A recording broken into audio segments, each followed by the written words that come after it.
Fala pessoal, estamos aqui em mais um episódio do Coffee Cash USA. Esse aqui é o momento da MedCoffee USA, onde a gente traz aí grandes figuras, grandes médicos que estão nos Estados Unidos, né? Ou que foram para os Estados Unidos, revalidaram o diploma e tiveram a experiência clínica lá. E hoje a gente tem um convidado muito, mas muito especial, é o Dr. Pedro Freitas. O Pedro, ele é urologista formado pela USP, ele fez faculdade de medicina na UNB, certo, Pedro? De Brasília. De Brasília, e fez urologia no HCFM USP, e hoje ele é Clinical Fellow na Universidade de Miami. Está fazendo aí o treinamento dele em cirurgia robótica na Universidade de Miami. A gente vai conversar um pouco aqui nesse episódio. Primeiro, o que motivou ele a fazer os steps, qual que foi o gatilho, né, que fez ele iniciar essa jornada. A gente vai falar como é que foi o processo de aplicação para o Clinical Fellowship, que eu acho que é um assunto aí que o pessoal gosta bastante de ouvir também. Como é que está sendo a experiência dele durante o Clinical Fellowship, né, e fazer um paralelo de formação nos Estados Unidos versus formação no Brasil, e também como é a vida de um urologista, né, nos Estados Unidos. E por último a gente vai finalizar falando quais são as possibilidades, né, para você que talvez é urologista ou até um médico especialista, quais são os possíveis caminhos para talvez você transicionar a sua carreira para os Estados Unidos sem necessariamente refazer a residência, ou quando que vale a pena refazer a residência, quais são os prós e contras, tá bom? Então, Pedro, se apresente aí novamente, fale um pouco de você para o pessoal aí de casa saber um pouco mais. Muito obrigado, em primeiro lugar, obrigado pelo convite. Eu fico honrado na verdade, estar de volta ao MedCoffee, né? Tive a honra de participar, acompanhei o nascimento do MedCoffee lá atrás, fiz parte do corpo docente de vocês por um tempo, então é uma honra estar de volta e poder falar aqui com vocês do que minha experiência puder ajudar. É isso aí, Pedro, muito legal. Então, pessoal, vamos começar perguntando para o Pedro qual que foi o gatilho, né, para ele prestar os steps. Quando você prestou o Step 1, como você soube do processo, o que te motivou ali na época? Você queria fazer residência médica, pensava nessa ideia talvez do futuro de um Clinical Fellowship? Conta um pouco para a gente, Pedro. Essa história é interessante, Ulisses. Então, assim, tive essa ideia na época da faculdade. Eu não tinha bem definido se eu queria fazer residência ou não nos Estados Unidos, mas eu tinha muito claro que eu queria ter uma experiência fora, assim. E aí eu comecei a olhar as possibilidades. Existiam possibilidades assim mais, vamos dizer, fáceis, mas que você praticamente não teria contato com o paciente, não teria uma vivência real. Mas existiam programas de clerkship, né, de internship, de você poder rodar como um estudante do internato deles nos hospitais. E aí muitos programas, a maioria dos programas exigiu o Step 1. Então, né, ainda ali no terceiro ano da faculdade, quarto ano, eu tomei a decisão, falei, na verdade, eu sempre falo isso para as pessoas, assim, a primeira coisa que eu fiz, eu comprei um daqueles simulados do NBME, só para falar, deixa eu ver como é que é essa prova aqui. E aí eu me surpreendi, eu sempre falo para as pessoas assim, como não é um bicho, talvez não seja um bicho de sete cabeças, pelo menos que eu achava que era. Eu falei, cara, talvez eu não esteja tão longe assim da aprovação. Aí eu estudei e fiz a prova, o do Step 1 especificamente para um clerkship, né?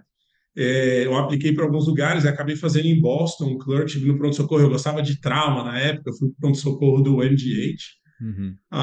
E tive uma experiência hands-on, assim, que foi fantástica, assim, foi muito legal. E ali eu decidi, assim, duas coisas, que eu não queria, talvez, fazer residência no primeiro momento, mas foi importante para você poder ver mesmo, né? Porque às vezes você carrega aquele sonho, aquela coisa, como é que poderia ter sido, será que, como é que é? Então, assim, eu fui lá, vi como era, falei, não, eu quero fazer minha formação no Brasil, e depois, pelo menos, eu deixo isso na manga, assim, e isso era uma coisa que um professor meu da faculdade falava, eu nunca vou esquecer isso, assim, que eu ficava na dúvida, porque é uma prova cara, e você gasta um tempão, você pode reprovar a prova e tal, na faculdade. Ele falava, cara, eu não sei o que você vai fazer com essa prova, mas ele falava uma coisa que eu nunca esqueço, assim, eu só sei de uma coisa, se você fizer, você não vai se arrepender. É só isso que eu te falo. E aí foi legal, eu reencontrei com ele tem uns 2 anos, eu falei, estava certo, realmente você carregar o 1 assim para frente é um diferencial. Não, perfeito, Pedro. Assim, isso é o que eu falo para todo mundo que me procura e é muito legal ouvir de você. Eu acho que para o pessoal de casa ouvir um pouco de você é justamente isso, né? Tem muito estudante de medicina que procura a gente, né? E tem interesse, mas eles acham que você fazer o Step One é você assinar um compromisso de que você vai viver nos Estados Unidos ou que você já vai fazer a residência e assumir esse compromisso para o resto da vida. E não funciona assim, pessoal. Você fazer o Step One, em primeiro lugar, na faculdade de medicina, é uma vantagem muito grande e competitiva para mesmo se você fizer a sua formação inicial no Brasil, igual o Pedro, você fazer um Clinical Fellowship no futuro, isso te coloca numa vantagem competitiva muito grande. A gente ainda vai conversar sobre isso, porque o Pedro fez o Step One, né, ainda na faculdade de medicina, e ele aplicou para o Clinical Fellowship depois, e vocês vão entender um pouco mais disso, mas assim, a mensagem é: se você é estudante de medicina, o melhor momento de você fazer a prova do Step One é ainda durante a faculdade de medicina. Não vai existir momento na sua vida, na sua formação médica melhor que na faculdade de medicina. Você não tem noção, talvez, das portas que isso vai abrir no futuro, seja para aplicar para residência, seja para aplicar para Clinical Fellowship, né? E é exatamente assim, você replicou, a gente nem conversou sobre isso antes do episódio, mas as mesmas palavras que eu falo para o pessoal. Eu nunca conheci ninguém que se arrependeu de ter feito as provas do USMLE, porque não só pelas portas que você abre, né, no futuro para você profissionais, como também pela própria bagagem, pelo conhecimento que você ganha estudando para isso. Eu acho que o Pedro pode até falar um pouco mais sobre isso. Assim, é uma bagagem, é um sarrafo muito mais alto que você coloca na sua formação médica que vai te formar um médico melhor, né? Concorda comigo, Pedro? Engraçado, a gente não conversou, né? Não Juro, a conversou. gente não conversou. Mas eu nunca tinha parado para pensar, de verdade, assim, no que você está falando, mas olhando retrospectivamente, a gente, como estudante, a gente não tem a visão, né, longo prazo. Assim, de tanta coisa que às vezes a gente gasta tempo na faculdade, cursos, atividades extracurriculares, ligas acadêmicas, eu investia muito tempo nessas coisas e talvez eu sobrevalorizava, não estou desestimulando as pessoas fazerem isso, mas do tanto de tempo que você investe o retorno, talvez eu sobrevalorizava isso e não enxergava. Você, pelo menos o Step One, você carregar isso é um asset que você tem, assim, porque lá na frente, isso é o que vai te diferenciar de todo mundo, porque é muito difícil você ter a velocidade de escape, a inércia para começar do zero depois. E eu sempre digo, assim, é uma coisa que eu carrego, assim, os privilégios na vida é você poder fazer as escolhas. Nem que você não escolha um caminho, você ter a oportunidade de fazer uma escolha é o grande privilégio em relação a alguém que tem que se conformar com o que a realidade apresenta. Assim. Então, eu acho que, mesmo, de novo, eu não fiz residência depois, mas talvez eu me considere privilegiado de ter tido a escolha. Né?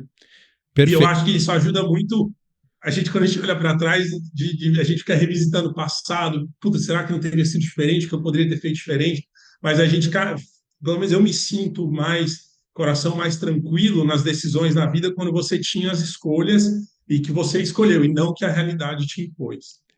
Perfeito, concordo plenamente. E você trouxe mais um ponto, né, que eu acho que é muito importante, que assim, são poucas coisas que de fato você vai fazer durante a graduação, durante a faculdade de medicina, que vai te agregar tanto na sua formação médica quanto oportunidades, né, profissionais no futuro, quanto fazer as provas do USMLE.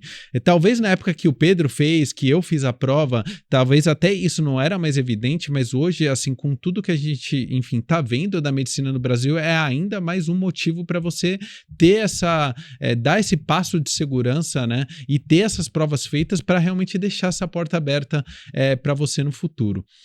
Então, assim, muito legal ouvir de você isso. Eu acho que isso certamente vai encorajar mais pessoas, né, a trilhar esse caminho. Então, pessoal, durante um ano aí ou 2 anos, abandone ali a liga da sífilis, a liga da hipertensão, talvez outras atividades, assim, parem, estudem para essa prova, que realmente é algo que vocês não vão se arrepender.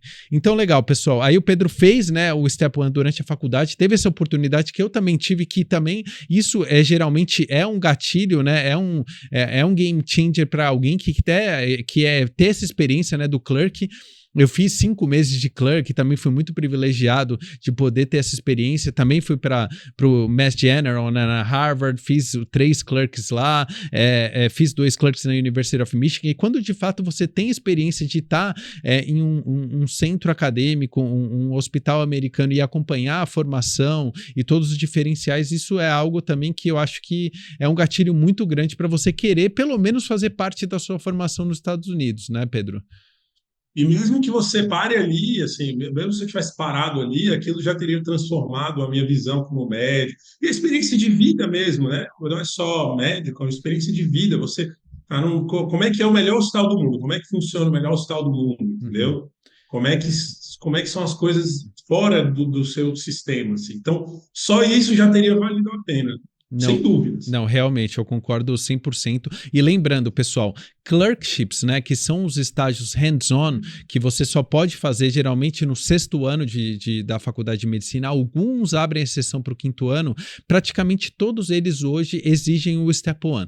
Então, você fazer o Step 1 ainda te possibilita você aplicar e poder ter essa oportunidade hands-on, né, que é a experiência mão na massa. O Pedro estava lá no Mass General, rodando igual um estudante da Harvard, fazendo as mesmas coisas que ele estava fazendo por ter. Suturando, E, dando ponto, passando sonda. é, Eles eram bem justos, assim, é. bem rigorosos no tratamento. Não, assim, é assustador, assim, quanto é uma experiência de fato hands-on. Você acha que você vai ficar lá, mesmo estágio, um clerkship, né, só observando, assim, minha experiência prática, eu já comentei isso outras vezes em lives, podcasts, assim, tive inclusive a oportunidade de, assim, dias que tinham muitas salas rodando, de ficar eu e o attending, às vezes fazendo o caso, assim, eu era estudante de medicina do 6º ano e, assim, obviamente, minhas experiências prévias no Brasil me ajudaram bastante, né, participei da equipe da professora Angelita, a gente auxiliava e, logicamente, isso influenciou um pouco de me darem liberdade para fazer isso, mas, assim, é algo que, assim, você ter essa experiência, assim, muda muito a sua visão da medicina e, enfim, a sua formação médica. Legal. Aí você voltou dos estágios, aí você falou, olha, não quero fazer residência, mas eu vou ter essa carta na manga aqui para o futuro, e aí você fez toda a sua formação, você fez cirurgia geral e urologia no Brasil, no HCFM USP, certo, Pedro? É. Legal. E aí, você parou no Step 1, você não fez o Step 2CK, ou... Não, parei aí e aí segui a vida, assim, meio que falei, vou fazer minha formação no Brasil mesmo. Sendo bem honesto, eu não tinha ainda o fellow na cabeça, ainda não conhecia esses sistemas. Aí fui para o exército um ano, fui para a faculdade, fui para a residência de cirurgia geral, e aí fui na residência de urologia. Então, 6 anos depois, na residência de urologia, no primeiro ano, no R3 de uro, no R1 da uro, né, em alguns lugares, eu tive esse estalo, assim, por vários motivos. Eu enxerguei como era a especialidade, uma especialidade muito mais ampla do que eu imaginava. Hoje em dia, a urologia, assim, é um mundo. Quanto mais complexas as especialidades ficam, mais tempo de formação fica, vai fragmentando mesmo. Não, não tem o que fazer, porque é complexo mesmo.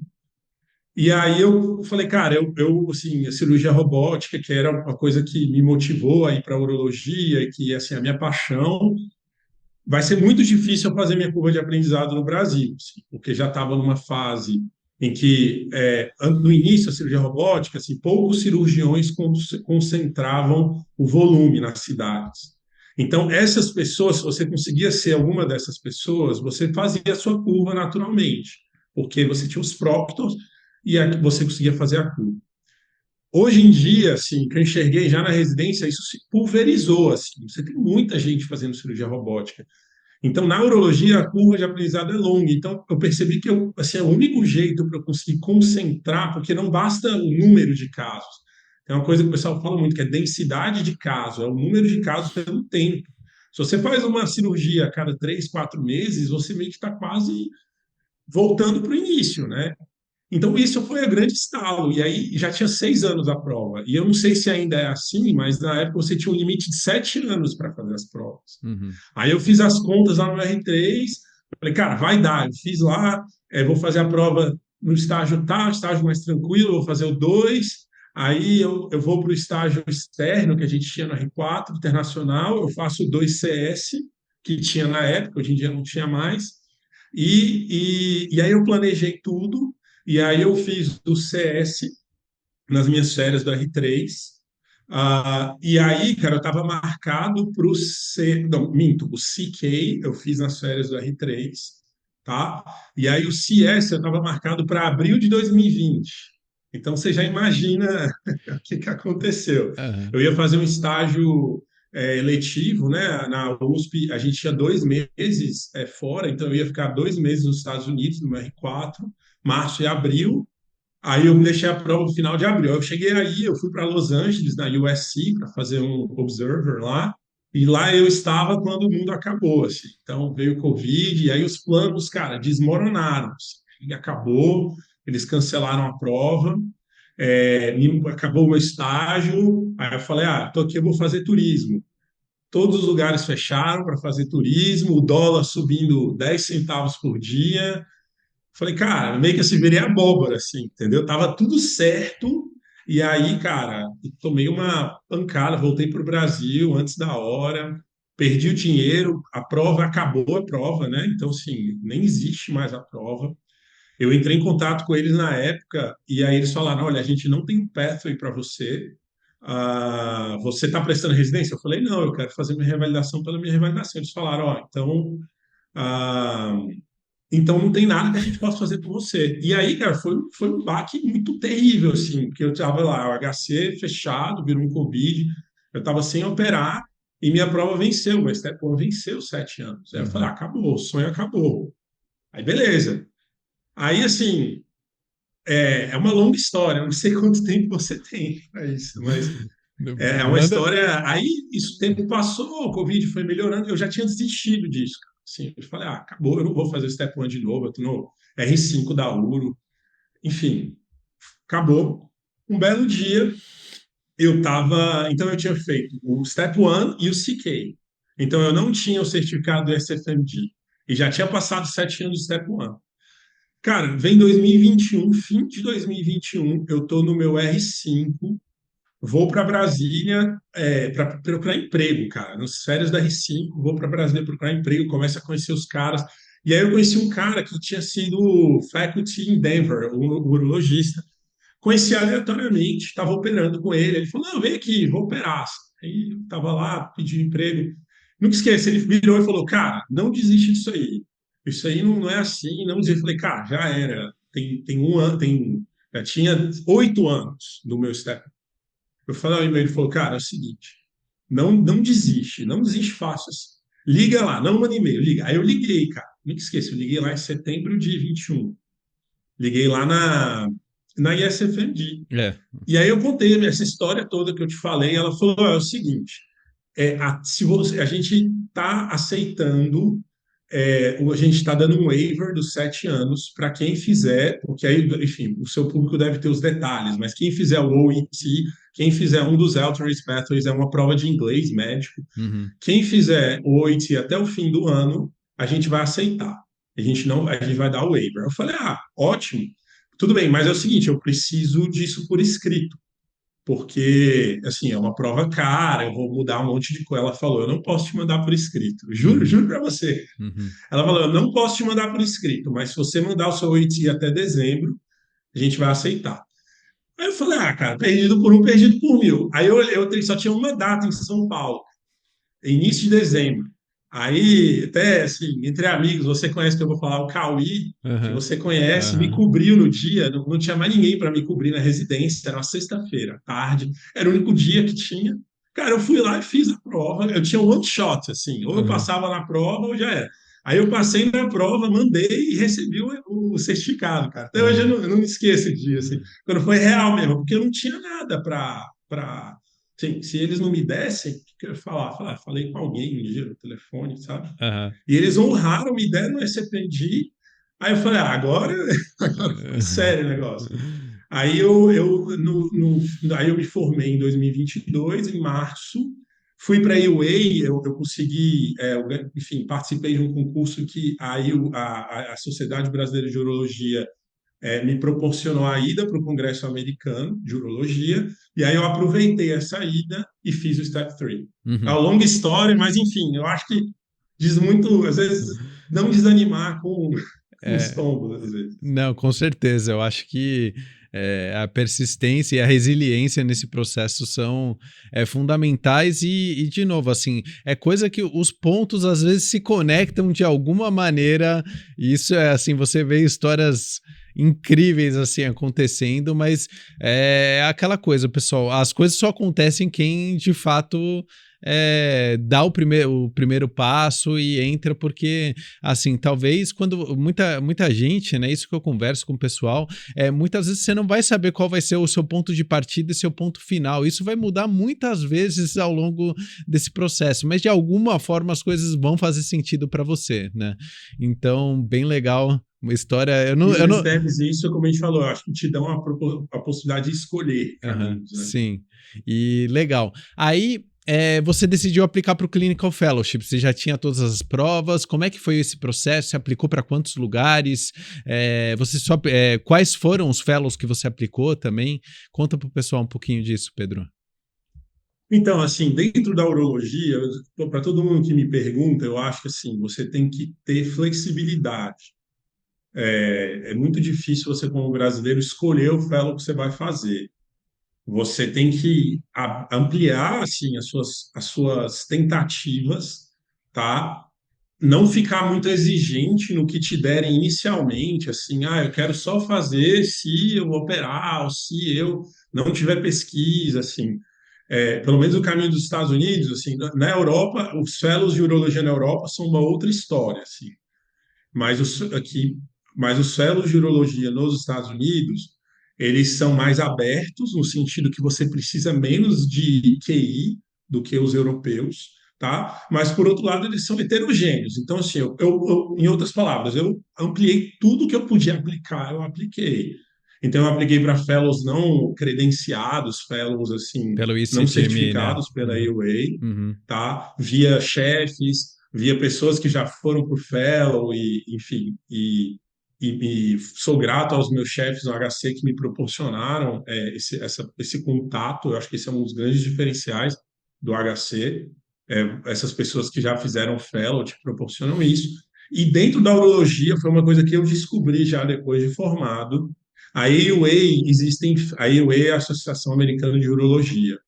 Ela existe, ela organiza processos de fellowships para todas as grandes áreas da urologia: endourologia, robótica e oncologia, andrologia e fertilidade, urologia pediátrica e urologia feminina e disfunção miccional. Então, eu não conhecia isso, tá? Eu conheci as coisas meio dando cabeçada. Então, existem esses fellows. Dentro desses fellows existe o fellow de urologia, que chama SUO, Society of Urologic Oncology.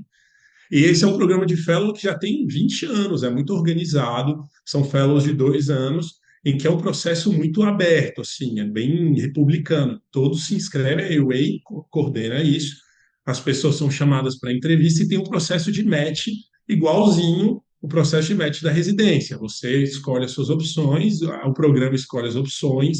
Eu não conhecia isso, isso foi assim, realmente um game changer, assim, porque se você tem o preparo e eles gostam de você, você consegue entrar, às vezes, sem conhecer pessoas dentro do serviço, tá? Uhum. E foi assim que eu apliquei para Miami, assim. Quando eu descobri isso, Ulisses, dos 40 programas da SO, então isso é muito importante para os zoologistas que estão assistindo a gente, sobra vaga, tá? Uhum. Na SO. Por quê? Porque se formam mais ou menos 300 urologistas por ano nos Estados Unidos inteiro, tá? Essas pessoas estão vindo de 13 anos de formação, elas carregam dívidas da faculdade, elas estão ganhando pouco, elas já estão numa idade que elas querem trabalhar. E o mercado nos Estados Unidos está muito comprador. Então, eles já começam a receber oferta de emprego e serem assediados no R4. Então, eles no R5, a maioria já entra assinado o contrato. Uhum. Então, sobram vagas, tá? Quando eu descobri, dos 40 programas, só tinham 3 abertos. Falei, vou aplicar esse ano só para ver como é que é. Ano que vem eu aplico direito. Aí eu apliquei para 3, fui chamado para entrevista para 2, Miami e um lugar em Nova York, e eu tive a sorte, eu não conhecia ninguém em Miami. Não conhecia, conhecia as pessoas durante a entrevista. E eu tive a sorte da match em Miami. Uhum. Muito Assim, legal. E é muito bom ouvir isso de você, porque eu já falei isso em outros episódios aqui de podcasts, em lives, que assim, algumas especialidades nos Estados Unidos, principalmente aquelas que o tempo de formação é muito grande e a remuneração pós-residência é muito atrativa e ó, às vezes o mercado está aquecido, enfim, essas especialidades tendem a ter vagas de clinical fellowship sobrando. E não é porque não vale a pena fazer um clinical fellowship, muito pelo contrário, o Pedro vai falar da experiência dele, que está sendo, enfim, incrível, mas é justamente uma adequação de mercado e de você entender essa situação econômica do americano que faz esse pathway tradicional, assim, ele tem às vezes ali a dívida, né, do medical school e tem oportunidades salariais muito grandes, e ele é bem formado durante a faculdade, durante a residência dele. Esse é um aspecto também importante, né? Assim, a gente tem o André Miranda, né, que é professor do curso, a gente já fez, enfim, live com ele, e comentou assim, você sai desses 5 anos capacitado a fazer, assim, um pool de procedimentos ali da urologia, e até com cirurgia robótica muito grande, a ponto de a maioria, assim, não haver essa necessidade muito grande de se subespecializar, né? Então, aí, isso abre uma porta para estrangeiros entrarem no sistema por meio do Clinical Fellowship, né? Que eu acho que foi exatamente isso que aconteceu com você. E aí você deu match e você começou quando o Clinical Fellowship aí em Miami?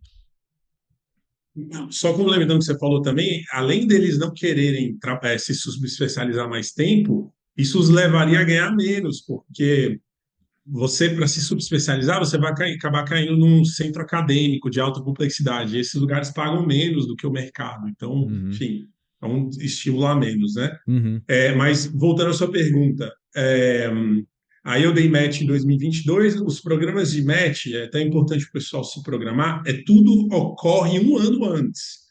Então, por exemplo, o match que vai sair agora é para o ano seguinte. Por exemplo, ele sai em março, abril de um ano para o ano seguinte. Então, eu dei match em abril, maio de 22, para começar em julho de 23. Então, mais de um ano antes. uhum, E aí, nesse período, eu fiquei praticando em Brasília. Eu voltei para Brasília, minha cidade natal. Fiquei praticando lá urologia, acompanhando equipes de cirurgia robótica. Isso também foi muito importante para o meu fellow, assim, ter a vivência de cirurgia robótica antes.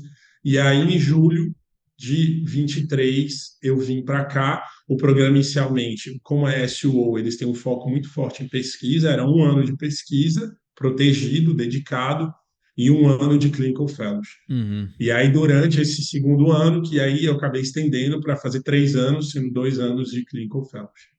Excelente. E só para trazer mais um ponto que você mencionou, que eu acho que é importante para o brasileiro que quer, né, de alguma forma, seja ela residência médica, clinical fellowship, assim, no primeiro momento a sua porta de entrada, assim, realmente não dá, igual o Pedro falou, para você ficar escolhendo muito, né?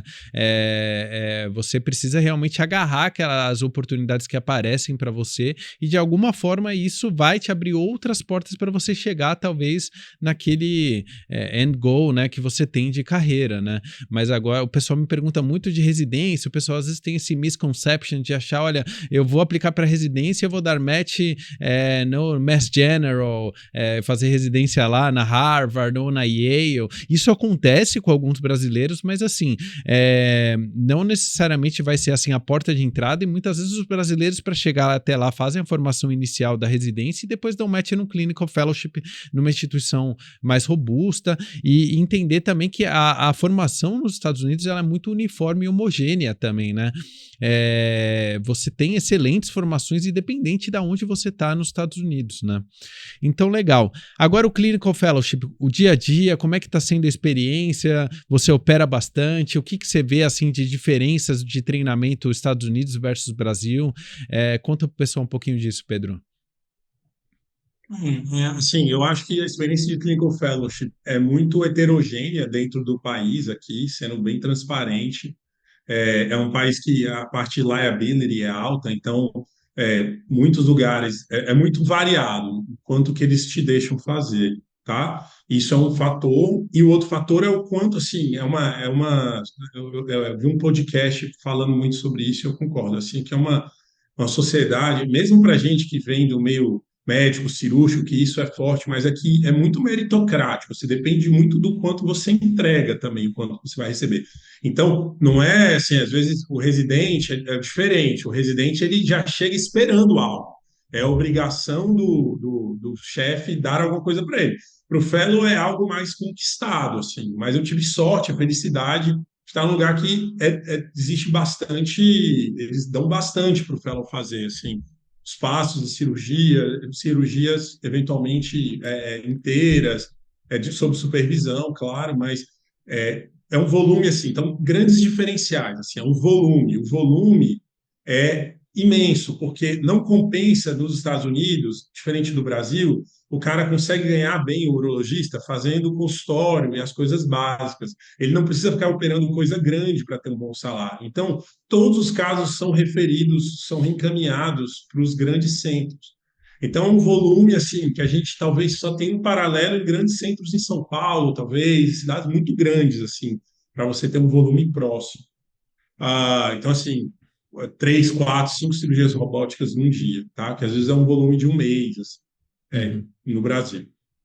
A segunda diferença assim, que me chamou a atenção é a abundância de recursos. Então, assim, a sua prática na formação no Brasil, mesmo quando você faz um lugar, um grande centro, é sempre marcada pela limitação de recursos. O material tem, não tem, vai usar, quebrou o heteroscópio flexível, tem que mudar a cirurgia, é sempre limitado, abre um, só pode abrir um. E aí eu achava que era uma coisa só do SUS, mas você vai privado também, é limitado, o convênio não autorizou isso, o convênio não autorizou isso. Você se vê muitas vezes improvisando a cirurgia ideal que você faria para a abordagem para aquele paciente, ou o material que você mais gosta, e em urologia isso faz toda a diferença, eu acho que muitas especialidades, por questões que aqui não tem. Aqui você tem tudo, cara. Você tem tudo na sala, dentro da sala, não depende de relatório, de glosa, de convênio, nada. Então, isso é uma coisa que dá um conforto, assim, cara, eu vou poder entregar o melhor para o doente porque eu tenho tudo, que a pinça está ruim, abre uma pinça robótica nova e assim por diante. Então, acho que o volume e a abundância de recursos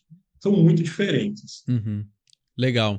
E a parte do teaching, aí, o que que você achou assim de diferença do Brasil? Para o fellow, do ponto de vista do treinamento do fellow, É, exatamente. olha, eu acho que assim, cada chefe, isso tem me parecido no Brasil, cada chefe é diferente, cada chefe vai te dar um pouco mais ou menos, mas assim, eu acho que, pelo menos a minha experiência aqui, se você, assim como no Brasil, se você faz o trabalho, se você entrega para o cara, ajuda o cara, as pessoas te devolvem, assim, assim, como tem esse volume alto, você consegue, às vezes, fazendo passos diferentes da cirurgia, fazer a mesma cirurgia 2 vezes ao longo do dia por causa desse volume. Ah, e outra coisa, não tem sido um problema o fato de ter fellow e residente no meu serviço. Em alguns lugares isso dá briga, porque de quem que é a prioridade é do fellow, é do residente, por causa do volume, assim, porque é um volume tão alto que todo mundo consegue operar bastante, sabe? Uhum. Muito legal. E como é que foi a adaptação assim cultural de ir para os Estados Unidos e de começar, né, enfim, num país diferente, a parte também como é que foi levar a família, né, enfim, ambientar em um novo serviço, a parte salarial também do fellow, né, o pessoal tem bastante curiosidade dessa parte da transição também. Olha, Ulisses, assim, realmente isso não é fácil, assim, quem disser aí que é fácil, não é fácil. E olha que eu não posso reclamar, brinco assim, eu não estou nos Estados Unidos, né? Eu estou em Miami, assim, é difícil encontrar americano aqui Uhum. no hospital, assim, os pacientes, os funcionários. Assim, é uma cidade que talvez não tenha conhecido uma cidade mais fácil para um brasileiro se adaptar do que Miami.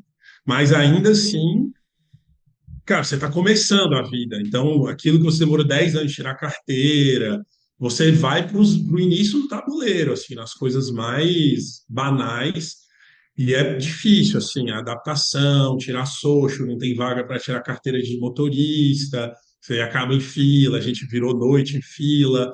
Quando você vem com a esposa, assim, como o seu cônjuge vai trabalhar, se quer ou não exercer a profissão, se é médico, são desafios. Eu acho que isso é um planejamento que talvez eu deveria ter planejado melhor. Eu acho que quem já está com isso mais concreto de vir tem que olhar essa parte também, tá? E que você, por um tempo, assim, cara, você é imigrante, né? Então, assim, o cara que chega depois no grupo vai demorar um tempo para você se adaptar. É normal, faz parte do jogo, assim, faz parte da escolha de ir para os Estados Unidos, o fato de que, assim, imigrante, as coisas não vão ser tão fáceis para você, ou talvez vão demorar mais tempo e tal. Mas, sim, como tudo na vida, você se adapta. E assim como você pode não se adaptar, às vezes, no Brasil, no lugar de trabalho, então não é, às vezes, um determinante o país. Uhum, Mas, assim, leva tempo só. Mas a gente vem se adaptando pouco a uhum, pouco e, de novo, talvez nesse sentido a gente seja privilegiado por ser Miami ser uma cidade muito próxima do Brasil, física e culturalmente. uhum. Legal. E a parte salarial do salário do Clinical Fellow, como é É. que é viver com o salário do Clinical Fellow? Cara, esse é um bom ponto. A SUO, ela é uma sociedade muito séria, assim, ela preza muito pelo fellow dela. Então, isso talvez para quem esteja buscando, o fellow da SEO, ele não é tratado igual o outro fellow, tipo, o cara que escolheu alguém e trouxe. Porque o cara que o chefe trouxe, ele responde ali diretamente ao chefe. Então, se o cara não está, assim, não, se o cara não está feliz, se o cara não está ganhando, se ele não está progredindo, não vai passar do chefe ali. Na SEO, eles são muito sérios quanto a isso, e a questão salarial, eles também são sérios. Então, a maioria das vezes, eles exigem que o fellow venha com posição de faculty, tipo junior faculty, tipo instructor. Então, geralmente, salário não é uma coisa, não é um salário que dá para viver, desses programas da SEO. Os outros programas, também pelo que eu ouço, eu não sei detalhes, tá? Mas dá para viver com salário de fellow, não precisa viver com as economias do país, claro, desde que você leve uma vida. Eu levo uma vida do residente aqui, né? Não é uma vida, talvez, se eu tivesse exercendo urologia no Brasil agora. Mas, assim, é o salário que dá para viver. O limitante aqui, a Miami é uma das cidades mais caras dos Estados Unidos, né? Mas ainda assim, não sobra, mas a gente consegue viver com o salário do fellow. Uhum. Os outros fellows de oncologia, ao menos, também são salários mais altos do que os dos residentes. Perfeito, muito legal. E agora falando da vida do urologista, né? A vida pós-fellow, né? De um urologista formado aí nos Estados Unidos, em termos de oportunidades de trabalho. Você até comentou, o mercado está quente, as ofertas já chegam no R4 de urologia. Como é que é essa parte? Oportunidades, a parte acadêmica versus private practice, salário, rotina, né? E fazer esse paralelo com o Brasil, que você teve um pouquinho dessa experiência, né? E consegue falar pra gente. Então, assim, no geral, assim, a vida do urologista e do médico em geral é melhor aqui nos Estados Unidos, é menos desgastante, tá? Tanto quer você esteja aqui no private practice ou na parte acadêmica, e no Brasil, quer você esteja no público ou no privado, tá? Ah, o que acontece para o brasileiro, para o estrangeiro, assim, então eu vou falar do mundo do fellow, tá? Não do mundo do quem fez a residência. Quando você é fellow, por mais que você tenha feito clinical fellow, por mais que você tenha a licença full, eu vou tirar minha licença full agora da Flórida. Na urologia especificamente, a grande barreira para a contratação é uma coisa chamada board, que é o equivalente ao título de especialista no Brasil, O da RQ, né? SBU, vamos dizer assim. Uhum. A diferença é que o board não é diferente do Brasil, que todo mundo que termina a residência é automaticamente e de forma vitalícia um especialista. Aqui é uma coisa que você tem que prestar provas, como se fossem as provas da SBU, das sociedades médicas em geral. E diferente do Brasil, os convênios só pagam, só remuneram urologistas com board. Então, com raríssimas exceções, você não pode é, é, emitir uma nota, você não pode ser pago na prática privada, obviamente. Na verdade, como se o serviço público, que é uma coisa diferente do que é no Brasil, você basicamente não pode ser remunerado sem ter o board, tá? Então, para quem faz o Clinical Fellow, existem sim oportunidades, porque o mercado está muito comprador. Eu tenho uma estatística que me chocou, Ulisses, que 25% dos urologistas dos Estados Unidos têm 60 anos ou mais, tá? Então, se você olhar para frente, e só se formam 300 por ano, num país de mais de 300 milhões de habitantes, já existe um gap e esse gap só vai aumentar, Uhum. tá? porque daqui a 10 anos, possivelmente 20% dos cirurgiões vão estar aposentados. E a força de trabalho que está entrando não vai suprir. Para quem não tem board, você tem duas alternativas, tá? Dois caminhos para ser contratado. Ou você vai trabalhar no centro acadêmico, universitário, tá? Por quê? Porque aí você é funcionário do centro acadêmico, você não está faturando nada, você é um faculty contratado da Universidade de Miami, da Universidade de Michigan, da Universidade da Califórnia, que te paga um salário fixo. E a instituição cobra convênios, e aí ela recebe sem problemas por esse serviço. Essa é uma exceção prevista, tá? Geralmente você vai conseguir fazer isso, é difícil, muito difícil você conseguir fazer um fellow no lugar e ser contratado por um centro acadêmico no lugar. É possível, mas geralmente a tendência é você ser contratado no mesmo lugar. Mas eu conheço pessoas que fizeram fellow SEO no lugar brasileiro, sem residência, e foram contratados em outros. Esse é um caminho. O outro caminho, se você não tem o board, é você ir para underserved areas. O que é underserved areas? Não é que o lugar é ruim, assim, que é lugar quebrado, mas são lugares em que tem baixa oferta de urologista. Nesses lugares, as pessoas conseguem, então, assim, exemplos de pessoas, assim, aqui no meu serviço tem 5 fellows de onco a cada 2 anos. Então, se forma muita gente. Eu não conheci ninguém que não saiu empregado, mas eles estão empregados no interior do estado, na West Virginia, no interior do estado de Nova York, em lugares em que, como não há, eles têm dificuldade de contratar, eles abrem uma exceção e se permite contratar essas pessoas. E aí é private practice, eles criam assim um vínculo como academic affiliated e eles são contratados, tá? Então, assim, para quem está olhando esse mercado, são esses dois pools. Então, para quem não se importa, talvez, de viver longe de um grande centro, e, de novo, o hospital vai ter robô, é um hospital que tem toda a estrutura, tem escola boa na cidade. É diferente, às vezes, do Brasil, que você tem poucas cidades que são assim, tranquilas de viver, que tem toda a estrutura. Aqui nos Estados Unidos, cidades médias, você tem tudo, assim, entendeu? Você só está longe de um grande centro, e talvez um pouco mais longe de viagem do Brasil. Mas existem, sim, essas duas possibilidades. Ah, essa segunda possibilidade dos salários são bem atrativos, assim, as pessoas são contratadas com salários iniciais de 600, 700 mil dólares por ano, tá? Fora seguro de saúde para a família, bônus assim, de novo, o mercado está muito comprador, né? Então existe isso. Você, assim, então, é mais tranquilo, você trabalha menos do que no Brasil, ganha bem. As desvantagens você vai morar longe de grandes centros, talvez mais longe do Brasil, tá? E sim, a gente tem que falar disso também, assim, a realidade. Como as pessoas que não têm board, existe um fator de incerteza de longo prazo na sua carreira, tá? Porque você, enfim, o seu pool de lugares que você pode ser contratado é menor, e a chance de, se houver um corte de pessoal no seu departamento, a chance de ser demitido primeiro do que o cara com board é maior. Então, isso, para as pessoas que estão considerando os dois caminhos, assim, é mais rápido e mais fácil você ir pelo caminho do fellow, o caminho que eu fiz, tá? Mas existe, sim, esse grau de incerteza a longo prazo, tá? Mas, como existe essa demanda grande, a sociedade que coordena isso tem flexibilizado os critérios para o board. Antes era praticamente impossível, você precisava de 10 anos como numa posição de faculty e precisaria ter atingido o grau de full professor.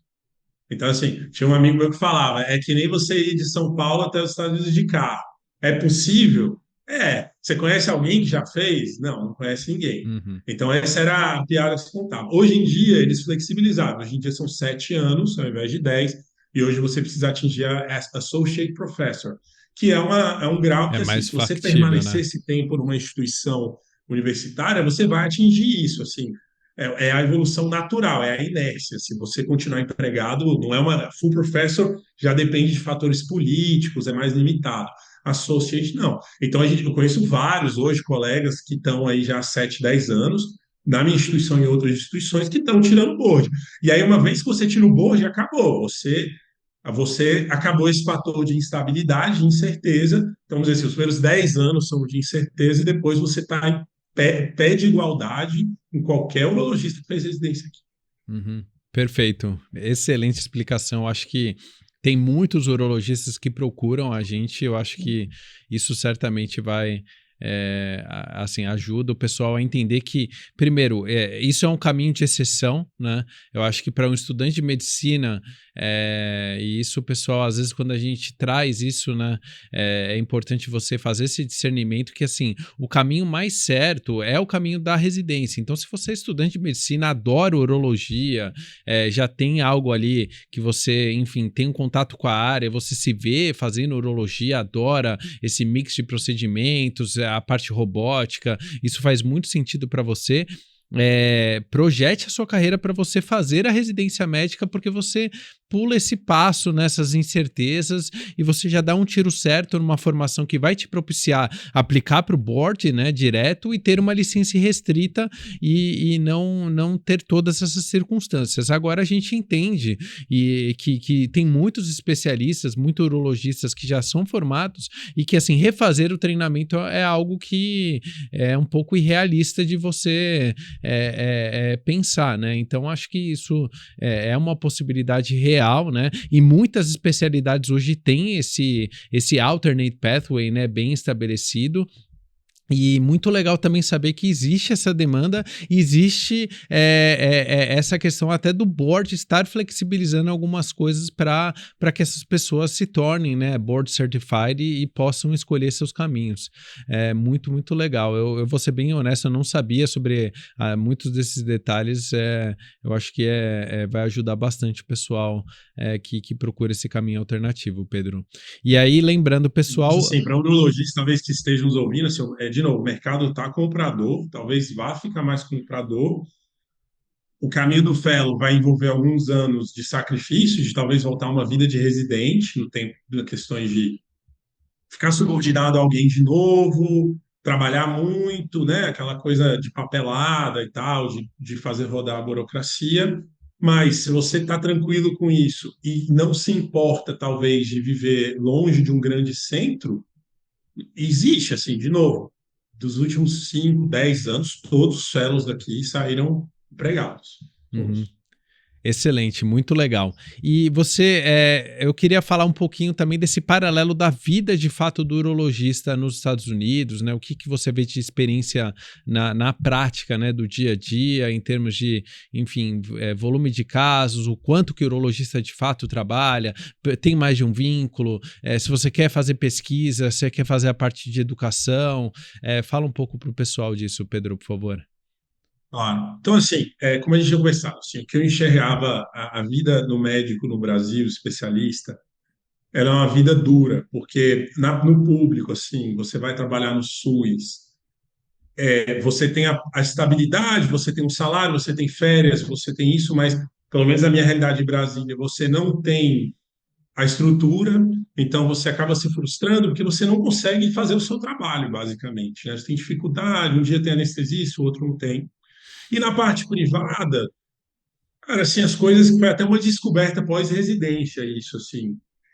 Você fica 13 anos se formando para ser um cirurgião mega especializado em transplante e tal, em câncer de rim, você sai e você descobre que, na verdade, o que o mercado exige de você é ser empresário.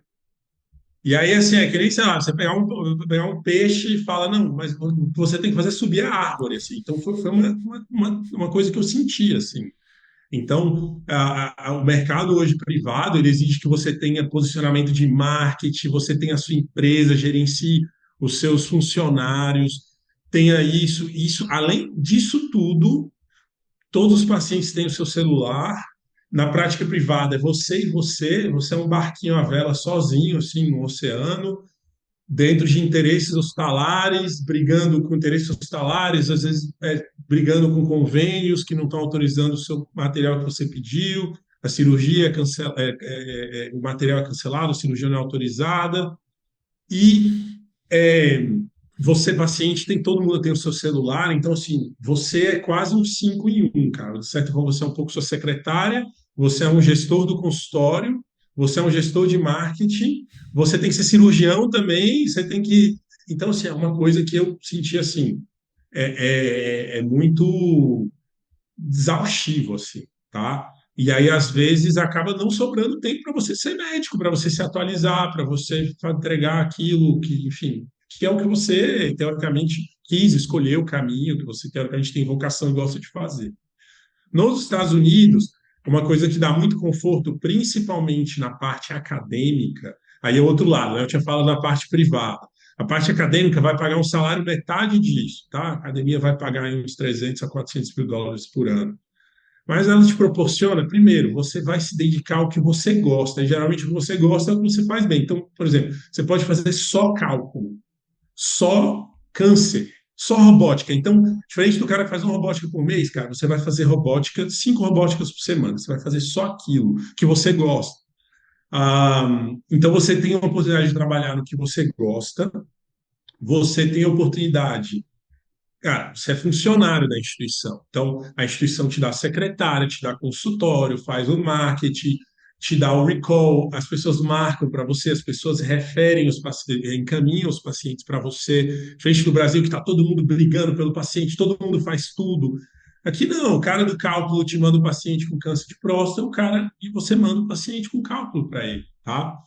Então, assim, não vou nem entrar na parte salarial, mas isso me traz, assim, uma coisa que traz conforto, assim, traz paz de espírito de você, cara.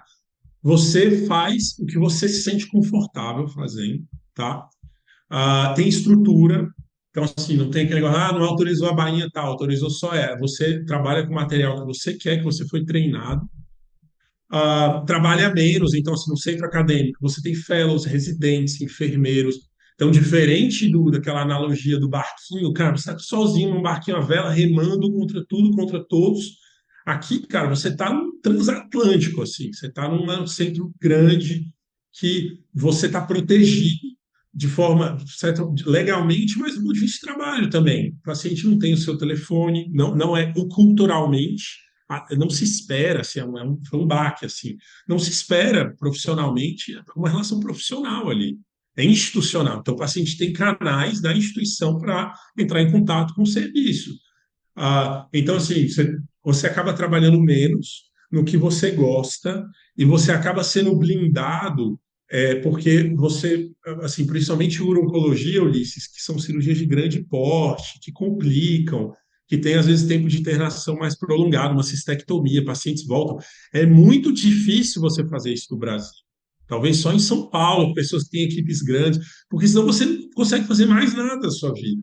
E aqui você consegue fazer isso, uma prática de alta complexidade, com qualidade de vida, porque você tem um time de enfermeiros, residentes e fellows cuidando, te ajudando no cuidado desse paciente, tá? Além disso, você tem outras possibilidades. A instituição paga seus treinamentos, ela paga, cara, você ir do Brasil para o Congresso Americano de Urologia, hoje em dia sai por menos de 20 mil reais, só para você chegar lá, ficar hospedado, participar do Congresso.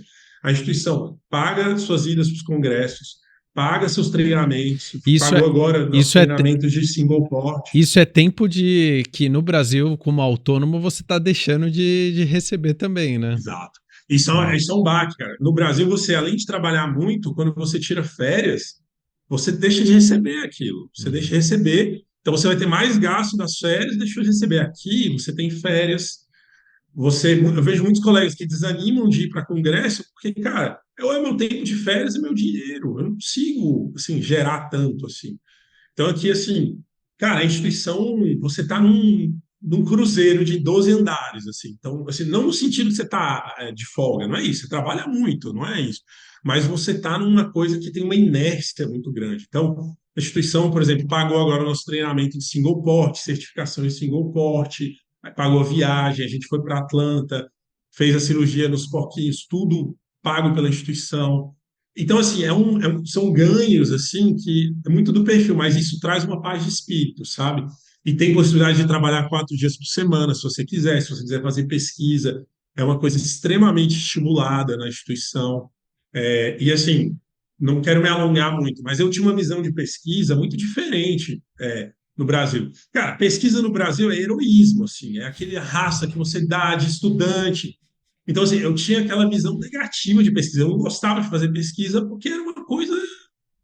Cara, você dava uma puta raça para conseguir um trabalho com 1.000 viés retrospectivo que não vai ter impacto muito baixo. Aqui você tem grupos de enfermeiros que fazem consentimento do paciente, que ligam para os pacientes. Então a coisa acontece aqui, tá? Então para quem gosta, é muito diferente a experiência de fazer pesquisa. Talvez você tenha vivido isso também. Uhum, concordo 100%. Muito, muito legal, Pedro. Excelente. E para fechar uma mensagem final para o pessoal aí, para alguém que quer fazer urologia ou para quem já é urologista, assim, com base aí na sua experiência, o que você deixaria para o pessoal aí com uma mensagem final? Bom, uma mensagem para os estudantes. Eu vou falar o que me falaram há 12 anos, 13 anos. Step one, não importa o que você quer fazer, cara, de verdade, assim, não é jabá, eu juro que não é jabá, assim, é a minha história, cara. Não importa. Se você fizer, é um investimento que você está fazendo, e talvez um dos melhores investimentos de tempo e dinheiro. É óbvio que não é pouco tempo, não é pouco dinheiro, mas talvez um dos melhores investimentos que você vai fazer na sua carreira e na sua vida, tá?